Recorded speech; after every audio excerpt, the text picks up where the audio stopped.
RTV app వార్తల్ని క్షణాల్లో చదివే అవకాశం ఉంటుంది. ఒక న్యూస్ పేపర్, ఒక టెలివిజన్ ఛానల్ మీ చేతుల్లో ఎప్పుడూ ఉంటాయి. స్వాతంత్రోద్యమ సమయంలో ముఖ్య భూమిక పోషించింది చేనేత రంగం. స్వయంగా మహాత్మా గాంధీ, పూజ్య బాపూజీ జాతిపిత మహాత్మా గాంధీ చేతిలో ఎప్పుడు చరకా ఉండడం అనేది మనకి ఆ చిత్రాలు చూస్తున్నాం ఇప్పుడు. అయితే ప్రస్తుతం దేశవ్యాప్తంగా జాతీయ చేనేత దినోత్సవాన్ని జరుపుతున్నాయి ప్రభుత్వాలన్నీ కూడా. వ్యవసాయ రంగం తర్వాత నేతలో అధికంగా ఆధారపడి ఉన్నారు. ప్రస్తుతం మనతో మాట్లాడడానికి కొంతమంది హ్యాండ్లూమ్, పవర్ లూమ్లో పనిచేసేటువంటి వాళ్ళందరూ కూడా కార్మికుల యజమానులు ఉన్నారు. ఎందుకంటే ప్రస్తుతం ఉమ్మడి కరీంనగర్ జిల్లాలోనే అత్యధికంగా పవర్ లూమ్స్ ఉన్నాయి మన తెలంగాణ రాష్ట్రంలో. అట్లాంటిది ప్రతిసారి కూడా ఏదో ఒక సంక్షోభం వస్తుంది అని చెప్పేసి ఆవేదన, ఆందోళనతో వాళ్ళు ఉండడం చాలా సహజంగా కనబడుతుంది. ప్రభుత్వాలు అనేక రాయితీలు ఇస్తున్నాయి. అయినప్పటికీ కూడా కొన్ని సంఘాలు కావచ్చు, పవర్లూమ్, హ్యాండ్లూమ్కి సంబంధించి వాళ్ళు ఎదుర్కొంటున్నటువంటి సమస్యలు ఏంటి, ఏం కోరుకుంటున్నారు తెలుసుకుందాం. మనతో మాట్లాడడానికి కొంతమంది దీని మీదనే ఆధారపడి జీవనోపాధి పొందుతున్నటువంటి వాళ్ళు ఉన్నారు. మీ పేరు చెప్పండి, మీరు ఎన్ని సంవత్సరాల నుంచి ఇది చేస్తున్నారు, ఏం చేస్తారు మీరు?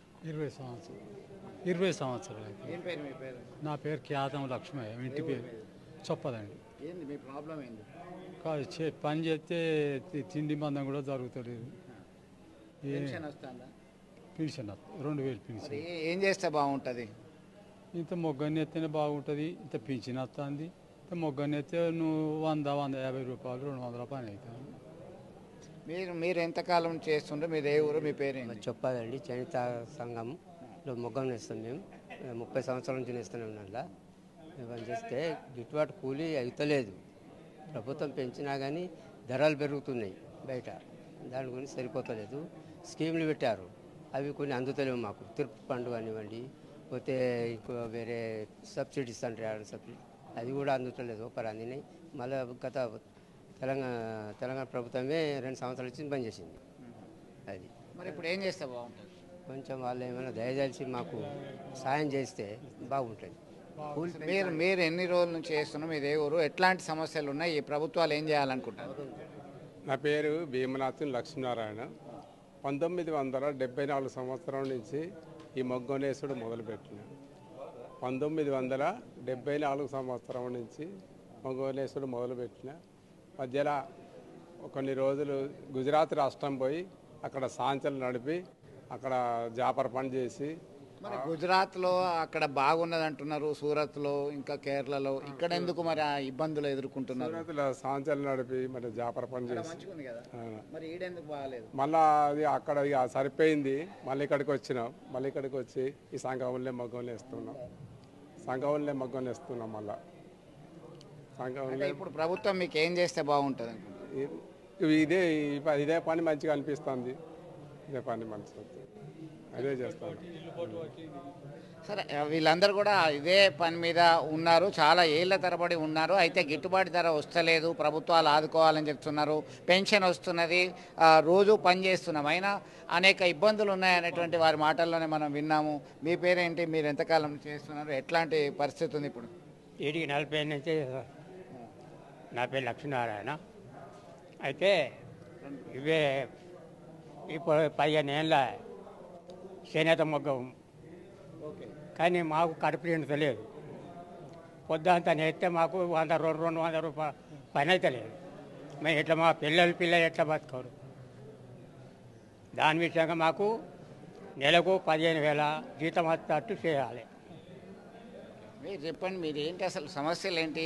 చాలా కాలం నుంచి అనేక మంది సమస్యలు ఉన్నాయంటున్నారు. ఏ విధమైన సమస్యలు ఉన్నాయి? వీళ్ళందరూ 30-40 సంవత్సరాల నుంచి అదే వృత్తిని నమ్ముకొని ఉన్నారు. ఎట్లా అయితే బాగుంటుంది? నా పేరు షిపి విష్ట అండి. నేను ఇక్కడ టెస్కోలో చేస్తూ ఉంటాను, డిఓగా చేస్తున్నా. యాక్చువల్లీ ఏంటంటే వీళ్ళు నెక్స్ట్ జనరేషన్ రావడానికి హోప్ లేకుండా అయిపోయింది ఇప్పుడున్న పరిస్థితుల వల్ల. సో ప్రభుత్వాలు నెక్స్ట్ జనరేషన్కి హోప్ ఇచ్చి వీళ్ళ పిల్లలు లేదా వీళ్ళ మన్మళ్ళు నేత దాని మీద ఇంట్రెస్ట్ వచ్చేటట్టు డబ్బులు కానివ్వండి, లేకపోతే స్కీములు వాళ్ళకి హెల్ప్ చేస్తే నెక్స్ట్ జనరేషన్ వస్తుంది. ఈ చేనేత కార్మికులు అనేటి వాళ్ళు నెక్స్ట్ జనరేషన్కి ఉంటారు. ఒక మ్యాక్సిమం ఇంకో 10 years లోపల వాళ్ళకు అసలు హోప్ లేదు. అందుకే వీళ్ళు మోడర్న్ టెక్నిక్స్ నేర్చుకోవాలి, కొత్త తరానికి ఉపాధి అష్యూరెన్స్ కూడా రావాల్సిన అవసరం.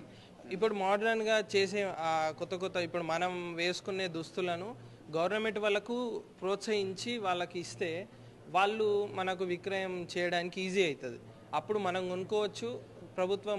ఏదైనా ప్రభుత్వం వీళ్ళకు తోడుగా నిలబడితే వీళ్ళ నెక్స్ట్ జనరేషన్ నిలబడుతుంది. టెస్కో కానివ్వండి, చేనేత కార్మికులు ఇంకో 10 కాలాలు బతుకుతారు. అది నేను 4 ఏళ్ళ నుంచి చేస్తున్నా. ఈ 4 ఏళ్లలో సంఘాల వాళ్ళని చూసినప్పుడు కళ్ళల్లో నీళ్ళు వస్తాయి. మీరు ఒక్కసారి సంఘాలలోకి వస్తే వీళ్ళు కాళ్ళు మీరు చూస్తే వీళ్ళ కాళ్ళ నొప్పులు, నడవలేకపోవడం అయినా కానీ వీళ్ళు కష్టపడి వచ్చే తక్కువ కూలీలకు అయినా కానీ కుల వృత్తిని నమ్ముకొని దాన్ని బతికించుకోవడానికి వాళ్ళు కష్టపడుతున్నారు. ప్రభుత్వాలు ఏ ప్రభుత్వమైనా సరే, సెంట్రల్ అయినా కానివ్వండి, ఇదైనా కానివ్వండి, సెంట్రల్లో జిఎస్టీ అనేది తీసేస్తే ఇంకా వీళ్ళకి ఇంకా హెల్ప్ అవుతుంది. ఇది ప్రభుత్వాలకు చేరాలి ఈ మిషన్. అంటే ఇప్పుడు సిరిసిల్లలో చాలా సమస్యలు ఉన్నాయంటారు. యార్న్ ధరలు అంటారు. ఇంకా కొన్ని సందర్భాల్లో కూలీలకి ఆసాములకి మధ్య పొసగదు, గిట్టుబాటు ధర వస్తలేదు. ప్రభుత్వం బతుకమ్మ చీరలు ఇచ్చింది గతంలో, అది కూడా కొంత పెండింగ్లో ఉన్నది. ఇట్లాంటివన్నీ కూడా సమస్యలు పరిష్కారం కావాలంటే ప్రభుత్వాలు ఖచ్చితంగా వీళ్ళ పక్షాన ఉండాల్సిందే కదా, రావాల్సిన బకాయిలు ఇవ్వాల్సిందే కదా. ఇంకా ఎట్లాంటి మెరుగైన అవకాశాలు కల్పిస్తే బాగుంటుంది? ఇప్పుడు గత ప్రభుత్వం బతుకమ్మ చీరలు అని చెప్పి ఇచ్చింది, అది వీళ్ళకి కొంచెం తోడైంది. నెక్స్ట్ ఈ ప్రభుత్వం ఏంటంటే అదే ఇవ్వకపోయినా పర్లేదు, అట్లాంటిది కొత్తది ఏదన్నా ప్రైవేట్ స్కూల్ని కూడా కొన్నిటిని ఎంకరేజ్ చేయాలి. మీరు కావాలంటే డిజైన్ ఇవ్వండి, వీళ్ళు చేస్తారు అని చెప్పి ప్రైవేట్ స్కూల్స్ని ఎంకరేజ్ చేస్తే ఇంకా ఉత్పత్తి పెరుగుతుంది. మనం ఏమైనా వీళ్ళ దగ్గర ఏమైనా ప్రభుత్వ రంగాల చుట్టూ తిరుగుతుంటే ఎంతగానం చేస్తాం? ఓ లిమిటెడే ఉంటుంది. ప్రైవేట్ దగ్గరకు పోవాలి. ప్రైవేట్ దగ్గరకు పోయి మీరు కూడా మీ డిజైన్స్ ఇవ్వండి, కావాలంటే ఛాలెంజ్ ఇవ్వండి, మా వాళ్ళు చేసి చూపిస్తారు. ఎందుకంటే బట్టలు బయట నుంచి తెచ్చుకున్న కంటే మన వాళ్ళ దగ్గర 4 రూపాయలు ఎక్కువైతాయండి, తప్పేమున్నది? మన వాళ్ళు మన చేత్తో నేసింది మనం వేసుకుంటే తప్పేమున్నది? ఫారెన్ బ్రాండ్లు పైసలు వేలకు వేలు పెట్టి కొంటున్నాం. వీళ్ళు నేసింది 4 రూపాయలు పెట్టడానికి ఎందుకు బాధపడుతున్నారు? ఎందుకంటే ఈ ప్రైవేట్ సంస్థలు కూడా ముందర రావాలి కొనడానికి. ఎందుకంటే గవర్నమెంట్తో టైఅప్ అయ్యి ఎంతో కొంత సబ్సిడీ ఇచ్చి వాళ్ళకు చేస్తే నెక్స్ట్ జనరేషన్, నేనేమంటున్నా అంటే నెక్స్ట్ జనరేషన్కి హోప్ రావాలి. ఎందుకంటే నా ఏజ్ వాళ్ళు ఉన్నారు, నా ఫ్రెండ్స్ ఉన్నారు, వాళ్ళు చేనేత కార్మికులు, వాళ్ళ తండ్రులు తాతలు చేనేత కార్మికులు, వాళ్ళేమో ఉద్యోగాల కోసం ప్రయత్నం చేస్తున్నారు బయటకు పోవడానికి. అట్లా మొగ్గాలు అయితే మొత్తం మూలకు పడిపోయినాయి. కొంచెం ఏదైనా చూడాలి. అది మొత్తం మీద కేంద్రమా రాష్ట్రమా అనేది పక్కన పెడితే గత 40-50 సంవత్సరాల మీద ఒకే వృత్తిలో ఉన్నటువంటి వీళ్ళందరికీ కార్మికులకి వారి యొక్క తరాలకి పిల్లలకి భరోసా కల్పించాల్సినటువంటి అవసరం ఉంది. చేనేత కార్మికులు కేవలం ప్రభుత్వం మీదనే ఆధారపడకుండా వాళ్ళు ప్రోడక్ట్ చేయడానికి సిద్ధంగా ఉన్నారు. మరి నేసినటువంటి బట్ట కావచ్చు, వాళ్ళు ఉత్పత్తి చేసినటువంటి క్లాత్ అంతా కూడా ఇటు పబ్లిక్ ప్రైవేట్ పరంగా అమ్మకాలు జరిగేలా చేయాల్సినటువంటి బాధ్యత ఉంది. మీడియేటర్షిప్ అంటే ఒక ఫెసిలిటేట్ చేయాలి, వీళ్ళకి ఖచ్చితంగా భరోసా ఇవ్వాలి, మీకు గిట్టుబాటు ధర కల్పిస్తాము, మంచి జీవన ప్రమాణం ఉండేలా చూస్తాము. ఎందుకంటే అనేక అనారోగ్యాలతోని కునారిల్తున్నారు ఈ సిరిసిల్ల, హుజరాబాద్, శాలపల్లి, జమ్మికుంట, చొప్పదండి, కొత్తపల్లి ఇలా అనేక ప్రాంతాల్లో ఉపాధి పొందుతున్నారు చేనేత కార్మికులు. వాళ్ళందరికీ కూడా మోడ్రన్ అంటే ఆధునిక కాలంలో ఏ విధమైనటువంటి పోకళ్ళు ఉన్నాయో సాంకేతికపరమైనటువంటి టెక్స్టైల్స్ రంగంలో వస్తున్నటువంటి అభివృద్ధి ఫలాలను వీళ్ళకి చేర్చాలి, శిక్షణ ఇవ్వాల్సిన అవసరం ఉంది. అట్లా అయితేనే దీని మీద డిపెండెన్సీ అనేది పెరుగుతుంది.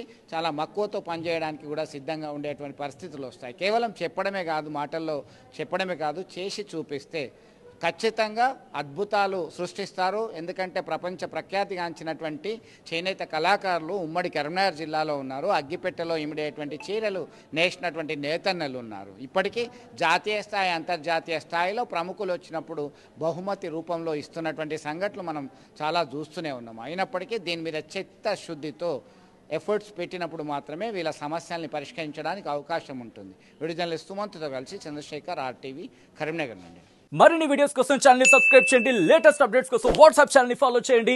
అండ్ లింక్ డిస్క్రిప్షన్ లో ఉంది.